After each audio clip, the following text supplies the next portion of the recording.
산에서 홀리다.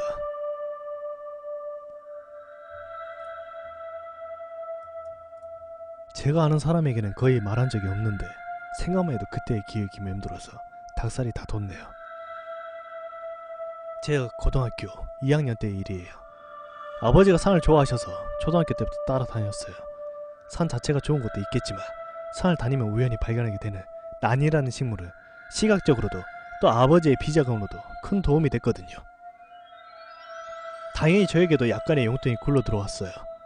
그렇게 중학교, 고등학교까지 대략 7에서 8년 이상 따라다니다 보니까 자연스럽게, 아니 반강제적으로 난에 대해서 알게 되었고 같이 다니는 아저씨들보다 훨씬 높은 안목을 지녔다는 자신감도 생겼죠. 그리고 그날이었어요. 아마 죽을 때까지 잊을 수가 없을 거예요. 어느 때처럼 아버지, 나 그리고 아버지와 같이 다니던 친구 3분에서 4분과 같이 산에 올랐어요. 기본적으로 모여서 다니면 많은 안들을 찾기에는 좋지 않기에 갈림길이 나오면 한 명씩 그쪽으로 가는 것으로 정해놓고 한 분씩 빠지는 식으로 날 찾기 시작했어요. 그럼 12시쯤에 정상에서 점심 먹기로 하자! 라는 아버지의 말 듣고 제 차례가 오자 갈림길의 왼쪽 길로 빠지고 아버지와 몇 분은 다른 길로 향했죠. 어차피 자주 오르던 산이고 이쪽 길도 한두 번이 아니라서 아무런 걱정 없이 길을 걸어갔어요. 근데 그거 아세요? 산 능선에 있을 때 해가 반대편에 떠있으며 반대편 능선은 밤인 것처럼 아주 어두운 것을요. 마음이 어두컴컴했지만 시계도 있고 이곳은 핸드폰도 통화 지역이라 그렇게 걱정하지 않았어요. 많이 와서 길도 어느 정도 알고 있었고 게다가 무기도 하나 가지고 있었어요. 길을 만들기 위한 조그마한 벌목도라고 그런 칼 말이죠. 그렇게 나를 찾으러 걸어가다가 제 눈에 처음으로 보이는 길이 눈에 들어왔어요. 사람들이 오래 지나지 않아서 조금 숲이 우겨져 있긴 했지만 분명히 길이 있었어요. 오랫동안 사람들이 지나치지 않았으니까 아, 좋은 날이 있겠다 라고 느낌도 왔어요. 그리고 그거 있잖아요. 새로운 길을 제가 직접 탐험한다는 모험심과 두근거리는 마음이요. 나이는 어리지만 상권 경력 7년 정도 되니까 저도 어느 정도 감도 생겼다고 자신을 했죠. 아무튼 저는 그 감을 믿은 채 로빈슨 크루소가 된 마냥 손에 벌목도를 꼭 쥐고 산 쪽으로 갔어요. 그렇게 한참을 걸어 들어간 것 같아요. 오로지 땅만 보고 다녔으니까 정확하게는 기억이 나지 않지만요. 하지만 이상하게도 그날따라 서늘했던 것도 기억해요. 분명 8월이었고 아버지랑 걸어왔을 때는 미치도록 더 지칠 지경이었는데 하지만 햇빛이 반대편에 비쳐서 그런가 보다 하고 무시하고 걸어갔습니다. 한참을 걸어갔는데 역시나 제 생각은 들리지 않았어요. 조금만 키우면 엄청나게 돈이 될 만한 난이라고 아버지께서 말씀하시는 그런 날을 찾아낸 거죠. 아버지께서 저에게 파란 이파리 몇 장을 주는 모습이 눈앞에 비치는 듯 했어요. 진짜 저는 그 자리에서 너무 기뻐서 소리까지 질렀어요. 조심스럽게 날 담은 후에 가방에 넣고 시계를 보니 12시가 다 되어가고 있었어요. 이제 정상에 있는 아버지를 만나서 나를 보여준 뒤 용돈을 받을 생각을 하니까 웃음이 절로 나왔고 발걸음도 한결 가벼워지는 게 느껴졌어요. 그렇게 왔던 길로 돌아갔습니다. 5분, 10분, 20분. 내가 이렇게 많이 걸었던가? 라는 생각이 들더군요. 분명히 제가 걸어왔던 그 길인 것 같았지만 아무리 걸어도 아까 지나갔던 일반 등산로가 나오지 않았거든요.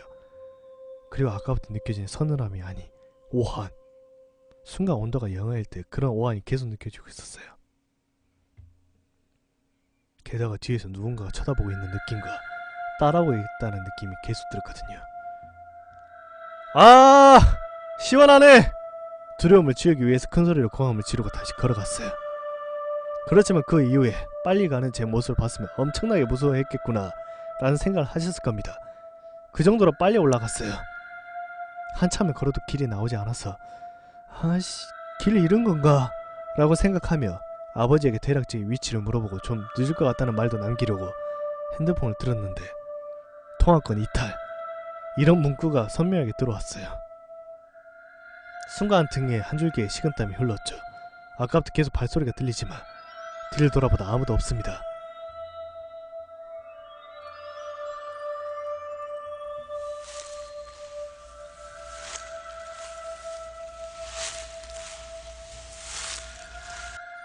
그렇게 한참을 걸었을까요? 시계를 보니 벌써 1시가 넘어가고 있었어요. 빨리 정상에 도착해야겠다는 생각이 들었지만 아무리 빠른 속도로 걸어가려고 해도 아까 내려왔던 길은 보이지 않았어요. 뒤에서는 발자국 소리와 쳐다보는 눈빛, 그리고 기분 나쁜 오한은 계속되었지만요.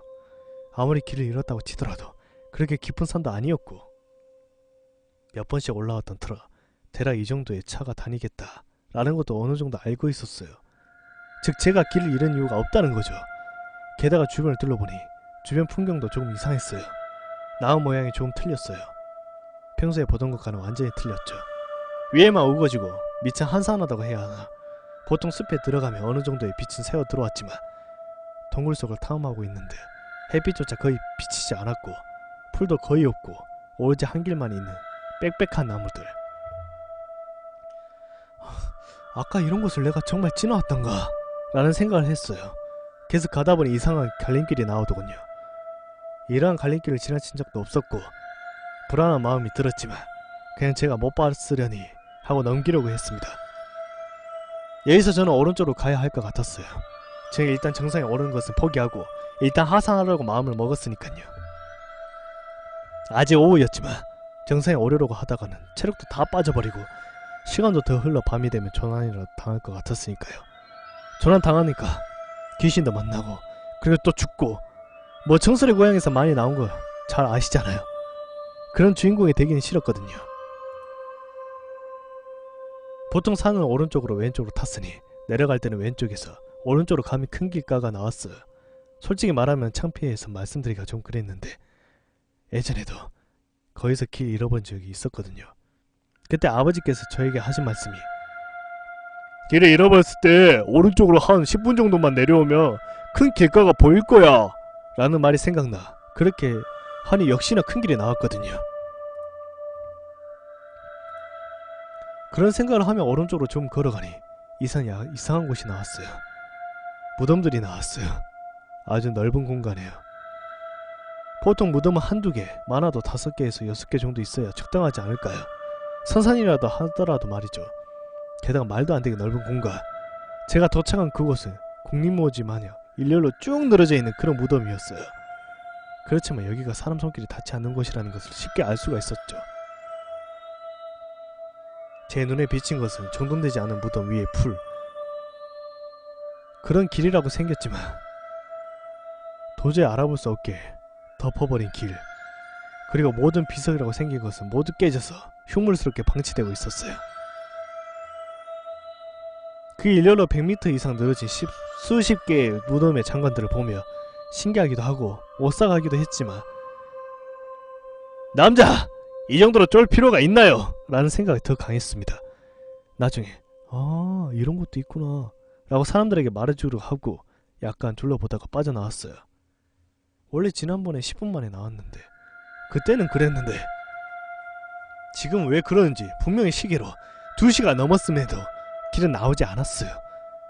이상했어요. 원래 정상까지 올라와도 30분이면 오르는 그런 산인데 1시간을 넘게 내려왔지만 길은 안 나오고 웃긴 건 이제까지 산속으로 돌아다녔지만 사람을 못 봤을 뿐, 그리고 동물, 아니 개미 새끼 하나 보이지 못했다는 거예요. 또 갈림길이 나왔어요. 내가 길을 잘못 들었나 생각했죠. 1시간 전과 같이 오른쪽으로 향했습니다. 혹시나 했는데 너무 길이 비슷해서 의심하고 있었지만 또 그 무덤가가 나왔어요. 넓은 그곳에 사람이라고는 저 혼자밖에 없었거든요. 이게 길을 잘못 든 거구나 라고 마음속으로 생각을 했습니다. 핸드폰을 봤지만 계속 이탈과 통화권이 이탈 중이라고 나와 있었어요. 그때부터 귀신에 홀렸구나 라는 생각이 들기 시작했습니다. 무덤 입구에 서있는 흔히 보기 힘든 큰 나무, 바람이 강하게 불어오고 있었고 그 바람 소리에 맞춰 나무에서 소리를 지르기 시작했습니다. 그의 비명소리라고 느끼는 것은 나만의 착각일까요? 게다가 나무 꼭대기에서 누군가가 나를 쳐다보고 있는 것 같았습니다. 목덜미에 찌릿한 느낌, 그때 처음 느껴봤습니다. 혹시 하는 마음에 제 두려움의 표시랄까요? 아니면 이곳에 올지는 모른다는, 또 올지도 모른다는 안 되는 생각이 들었습니다. 결론적으로 아까 그곳과 이곳이 같을까? 라는 느낌으로 그 큰 나무의 한쪽을 제 발목도로 V자로 표시해놨습니다. 혹시 예상하셨나요? 네, 그래요. 또 그곳에 와버린 겁니다. 분명히 갈림길에 나왔을 때 이번에는 혹시나 해서 이쪽 왼쪽으로 갔지만요. 난 반쯤 미쳐버린 채로 두려움에 떨면서 그 나무를 보았고 또 그 나무에 있는 V자를 보았습니다. 게다가 바로 옆에는 옆에 나는 그리지도 않았던 V자 한 개가 더 그려져 있더군요. 깜짝 놀라서 좌우를 둘러보았지만 알 수 없는 바람만 불러오고 있을 뿐 새소리조차 들리지 않는 고요한 적막함이 흐르고 있었습니다. 그리고 또다시 왔습니다. 시간은 4시. 가까운 시간이 다 되었고 계속 헤매고 있었습니다. 나무에 V자는 한 개씩 더 그려지고 있었고 그와 맞춰 죽음, 공포라는 글자가 하나씩 머릿속에 새겨지고 있었습니다. 그리고 한 개씩 더 그려질 때마다 붉은 빛깔을 띠기 시작했습니다. 난 그때부터 어린아이가 된 것 마냥 비명을 지르고 아래쪽으로 달아나기 시작했습니다. 아빠! 아저씨! 어딨어요? 살려줘! 라고 소리를 지르면서요. 작은 산이지만 그렇게 소리쳐도 다른 사람의 말은 들려오지는 않았죠. 그리고 산에서 그렇게 불렀는데 메아리조차 울리지가 않았습니다. 온몸에 땀이 미친듯이 뿜어져 나오고 있었고 그만큼 공포도 온몸에서 빠져나오고 있었습니다. 미친듯이 아래로 내려갔습니다. 그러다 갑자기 문득 다리가 늪에 빠져버린 것을 느끼고 멈춰버린 것입니다. 목이 옆으로 천천히 돌아갔습니다. 제 의식으로 돌린 것은 아니었어요. 누군가의 힘으로 자신을 봐주라는 그런 힘으로 돌아봤습니다. 그로 인해 저는 옆을 바라볼 수밖에 없었어요. 그때 너무 힘든 나머지 헛것을 본 것일까요? 제 눈에는 그 무덤이 보였고 그 무덤들 뒤에는 한 사람씩 서 있었습니다. 게다가 굉장히 기분이 좋은 듯 같은 그런 표정으로 웃고 있는 그들의 모습. 저는 그들과 같이 웃을 수 없었습니다. 아마 그때 제 모습을 봤다면 울기 직전에 그런 모습을 받지 않았을까요? 무덤 가운데에 내려와 있는 사람은 절 애타게 기다리고 있는 것 같았습니다. 그 옆에 남아있는 공간에 내가 눕기를 바라는 게 느껴졌습니다. 어떻게 제가 아냐고요? 이제 오면 돼. 여기서 절대 못 나가. 라고 저에게 머릿속으로 말하고 있었거든요. 죽을지도 모른다는, 도망가야 된다는 그런 마음 때문일까요? 다시 다리가 움직여졌고 미친듯 밑으로 다시 뛰기 시작했습니다. 어디서 그런 힘이 나는지 모르겠어요. 분명히 제가 아래로 숲을 비집고 안 갔던 이유가 있었던 것 같지만 그때는 기억나지가 않았어요. 처음부터 내 길을 거슬리게 했던 발소리들은 귀신들의 발소리인 것 같았습니다. 그리고 그런 길은 없었습니다. 저것들이 날 꼬시기 위해서 저들이 만들어 놓은 것이었습니다. 그 나는 나중에 보니 그냥 잡초였습니다. 나 완전히 속은 거죠. 옷이 찢어져도 얼굴에 상처가 나도 그냥 일단 뛰었습니다. 그러니까 한참을 가다가 저편에서 큰 소리로 저에게 소리치는 목소리가 들려왔습니다. 야! 거기서 뭐해! 멈춰! 그 소리를 듣고 무의식적으로 몸을 멈췄습니다. 간신히 옆에 있는 나무를 손으로 잡으며 멈췄습니다. 정신을 차리자 제 눈앞에 믿을 수 없는 광경이 펼쳐졌습니다. 살면서 그렇게 죽음에 가까웠던 적은 없었어요. 제 발밑에 있는 것은 10m가 넘는 낭떠러지였습니다. 그들은 제가 이쪽으로 내려오도록 유도한 것일까요? 제가 일부러 밑으로 내려가지 않는 것도 오른쪽에서 왼쪽으로 산을 올라온 것도 알고 있습니다. 잘 알고 있었어요. 이 산의 구조상 양쪽에 깎여 있어서 좌우로는 진입조차 할 수가 없었습니다. 소리친 사람은 처음에 같이 올라왔던 아버지 친구분이었습니다. 그분을 보자 살았다는 느낌과 지옥 같은 곳을 빠져나온 안도감에 온몸의 기운이 빠져버려 자리에 주저앉아버렸고 그대로 기절해버렸습니다. 그 이후 아버지 친구분들이 기절한 나를 업고 산에서 내려왔다고 그랬습니다. 다시 정신을 차려보니 차 안이었어요. 차 안에 있는 분들이 저에게 무슨 일이 있었냐고 물어봤고 저는 그곳에서 겪었던 말도 안 되는 상황을 계속 이야기했습니다. 야, 홀렸네. 홀렸어. 제가 말을 듣던 아버지 친구분이 중얼거리는 말로 스쳐가듯이 이야기를 했습니다. 이곳에서 다른 곳으로 가는 길이 있는데 보통 사람들은 못 들어가고 귀신들만 갈 수 있다는 길이 있다고 말했습니다. 그곳에선 수많은 귀신들이 모여 살고 있다고 하고 일반 사람들이 잘못해서 들어갈 경우 빠져나오지 못한다고 저에게 말했습니다. 야, 자네 아들 못 볼 뻔했어. 우리 당분간 산에 가는 것은 자제하는 게 좋겠네.